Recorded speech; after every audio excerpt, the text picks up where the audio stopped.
हर हर महादेव दोस्तों, आप सुन रहे थे मेरे साथ मनमर्सियां भाग 59। शगुन की मदद से गोलू ने मिश्रा जी को मना लिया। गुड्डू को इस बात की खबर तक नहीं थी, सिर्फ शगुन, गोलू और वेदी को पता था। मिश्रा जी की हामी भरने पर गोलू घर चला गया। मिश्रा जी की हामी भरने से गोलू बहुत खुश था। गोलू को देखते ही उसके पिताजी उसके पास आए और कहा, "का रे गोलू, सुबह सुबह कहाँ गायब हो गए थे?" "पिताजी, वो गुड्डू भैया से मिलने गए थे, कुछ काम था।" गोलू ने कहा। "तुम हमको सलाह जे बताओ कि गुड्डू के साथ तुम्हारा चल का रहा है? जब देखो तब गुड्डू के यहाँ जा रहे हैं, कपंजीरी बढ़ती है वहां?" गोलू के पिताजी ने कहा। "अरे यार पिताजी, आप भी बहुत ही सोचते हो। बस कुछ दिन की बात है, फिर सब ठीक हो जाएगा।" गोलू ने खुश होकर कहा। "मतलब तुम शादी के लिए तैयार हो?" गुप्ता जी ने खुश होकर कहा। "अरे यार पिताजी, कर लेंगे शादी, और शादी का बहुत कुछ कर लेंगे, आप चिंतिया हो नहीं।" गोलू ने कहा और अंदर चला गया। ई ससुर का नाती को का हो गवा है, पगला गया ससुर शादी के नाम से।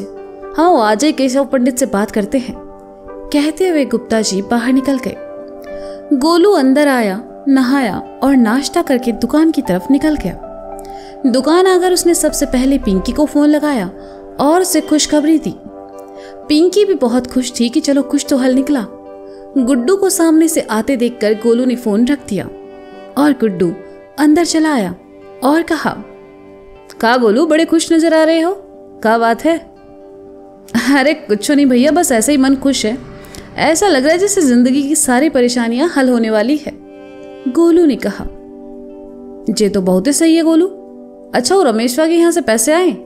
गुड्डू ने पानी की बोतल उठाते हुए कहा। "हाँ, कल शाम में आ गए थे। आपका हिस्सा काउंटर में रखा है, बाकी लड़कों को पे कर दिया है हमने।" गोलू ने कहा।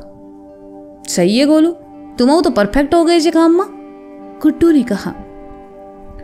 "अच्छा भैया, हम जे कह रहे थे कि बरेली में एक ऑर्डर है 4 दिन का, ले लेगा?" गोलू ने कहा। "ले लो, इसमें पूछना का है?" गुड्डू ने कहा। "अरे वो इसलिए पूछ रहे हैं कि 4 दिन वहीं रहना होगा, और फिर बरेली दूर भी तो है कानपुर से।" गोलू ने कहा। "कोई दिक्कत नहीं है गोलू, हाँ कर दो। कब जाना है वैसे?" गुड्डू ने पूछा। "अगले हफ्ते।" गोलू ने कहा। "ठीक है, तुम वो पार्टी से एड्रेस ले लो, चलेंगे। कुछ बड़ा करेंगे तभी ना नाम होगा अपना। गुड्डू ने कहा। गोलू ने बरेली वाली पार्टी से बात की और फिर दोनों बैठकर लिस्ट बनाने लगे। लिस्ट बनाते हुए गोलू ने गुड्डू से कहा, "अच्छा गुड्डू भैया, एक तो बात पूछे आपसे?" "हाँ पूछो।"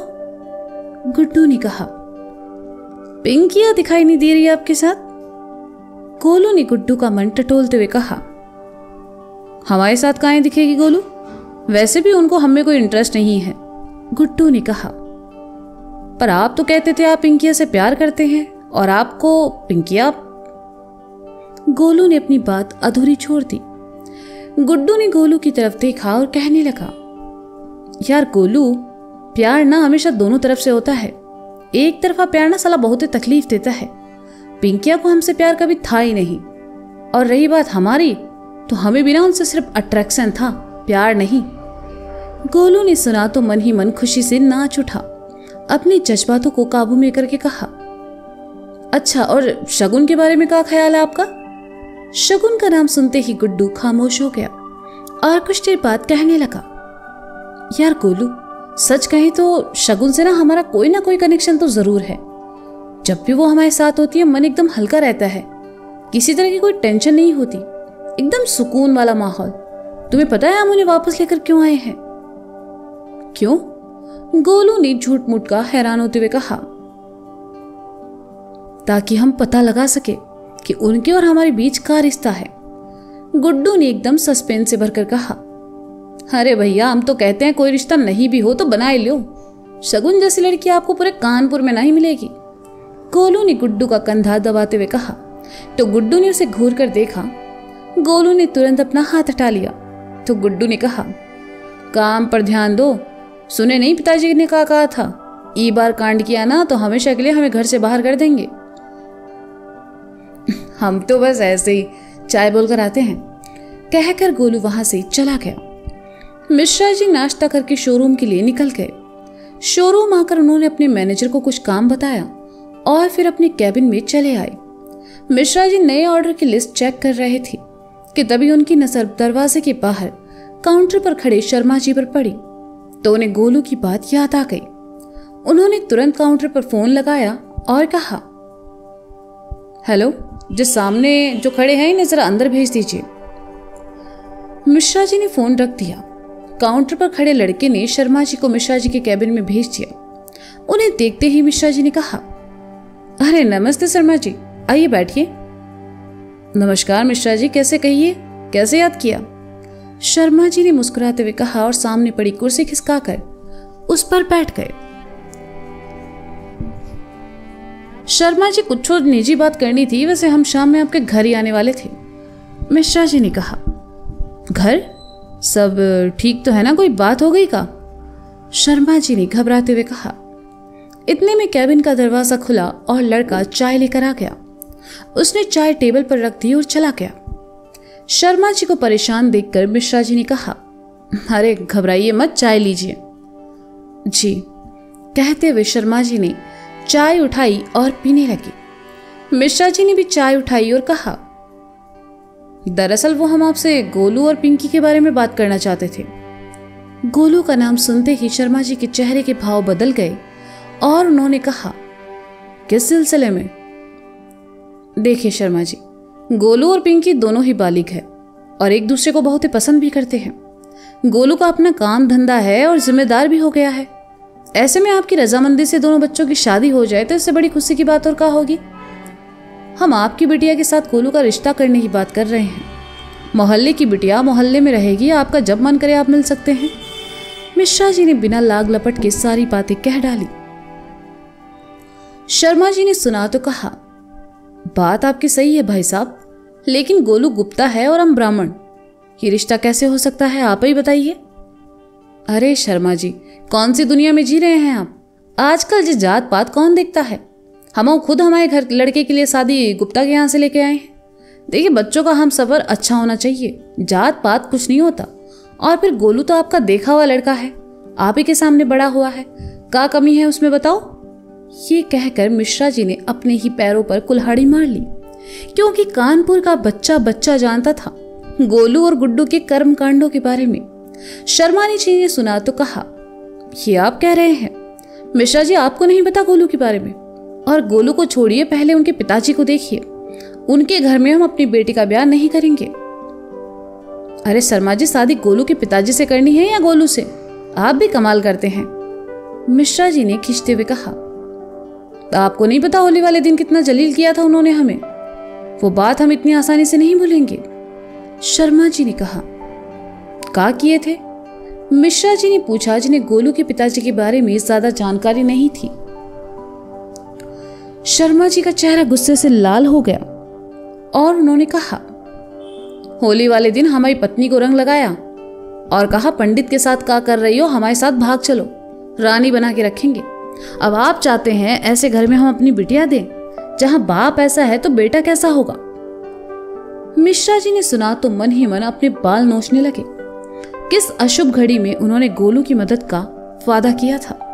मिश्रा जी को चुप देखकर शर्मा जी ने कहा, देखिए मिश्रा जी, अगर आप अपने बेटे के लिए कहते ना तो हम तुरंत हाँ कह देते, लेकिन गोलू के लिए कभी नहीं। कोई तो रास्ता होगा ना शर्मा जी। देखिए, गलती इंसान से ही होती है और फिर गुप्ता जी मजाक किया है, मजाक में कह दिया होगा। गोलू की गारंटी हम लेते हैं, हम पर तो भरोसा है ना आपको। मिश्रा जी ने कहा तो शर्मा जी सोच में पड़ गए। जिस रात गोलू पिंकी को अपने साथ भगा ले जाने के बजाय उसे वापस घर छोड़कर गया था, शर्मा जी को तब से ही गोलू पसंद आने लगा था।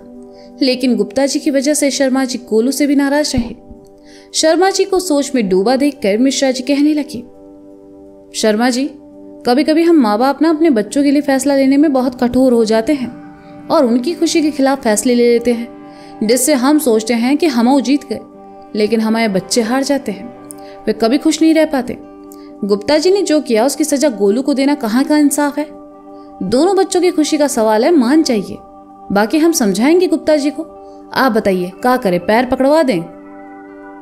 अरे नहीं नहीं मिश्रा जी, बस वो आकर हमारी पत्नी से माफी मांग ले तो हम भूल जाएंगे सब। लेकिन सिर्फ आप पर भरोसा करके अपनी बिटिया का रिश्ता गोलू के साथ कर रहे हैं। अगर कोई ऊंच नीच हुई तो फिर आप जिम्मेदार होंगे। शर्मा जी ने कहा। बेफिक्र रहिए, हम जवान दे रहे हैं, आपकी बिटिया खुश रहेगी घर में, मिश्रा जी ने मुस्कुराते हुए कहा। शर्मा जी भी मुस्कुरा उठे और फिर वहां से चले गए। मिश्रा जी ने चैन की सांस ली कि आखिर शर्मा जी इस रिश्ते के लिए मान गए। अब उन्हें लेनी थी गोलू की क्लास, इसलिए गोलू को फोन करके शाम में घर आने को कहा और अपने काम में लग गए। दिन भर काम में लगे रहने के बाद गुड्डू शाम में घर के लिए निकल गया। घर जाते हुए उसे न जाने क्या सूझी कि वह अपने पिताजी के शोरूम की तरफ चला आया। अंदर आकर देखा मिश्रा जी नहीं है तो गुड्डू 2-3 अच्छे सूट लेकर पैसे देने लगा और मैनेजर ने कहा, अरे अरे गुड्डू बाबू क्या कर रहे हो, आप काहे पैसे दे रहे हो, आप ही का शोरूम है? चाचा शोरूम ना हमारे पिताजी का है और अब तो हम कमाने लगे हैं तो खरीद सकते हैं, और हाँ पिताजी को पता नहीं चलना चाहिए जो हमने खरीदा है। गुड्डू ने कपड़े बैग में डालते हुए कहा और वहां से निकल गया। आज के जमाने में जहां बेटा बाप की दौलत के लिए लड़ता झगड़ता है, वहीं आप अपने पिताजी के लिए ये सब कर रहे हो। मालिक बहुत ही खुशनसीब है जिनको आप जैसा बेटा मिला, मैनेजर ने जाते हुए गुड्डू को देखकर कहा और अपने काम में लग गया। उधर गोलू शाम में मिश्रा जी के पास पहुंचा और कहा, का चाचा मान गए पिंकिया के पिताजी? गोलू जरा वो हमारी बाटा की चप्पल देना, मिश्रा जी ने कहा तो गोलू बिना सोचे गया और सामने पड़ी चप्पलों में से एक चप्पल लेकर आया और मिश्रा जी को दे दी। आगे क्या होने वाला है ये तो आप समझ ही चुके होंगे, क्योंकि सबको पता था कि मिश्रा जी के घर में चप्पल का इस्तेमाल पहनने के लिए कम और सुताई के लिए ज्यादा किया जाता था। तो दोस्तों ये था मनमर्जियां भाग 59। इसका अगला भाग आप जल्द ही सुनेंगे। तब तक क्या लगता है आपको, क्या गोलू के पिताजी पिंकिया की मम्मी से माफी मांगेंगे? क्या गोलू और पिंकी की शादी होगी? गुड्डू ने ये सूट किसके लिए खरीदे हैं? जानने के लिए सुनते रहिए मनमर्जियां मेरे साथ। Bye bye.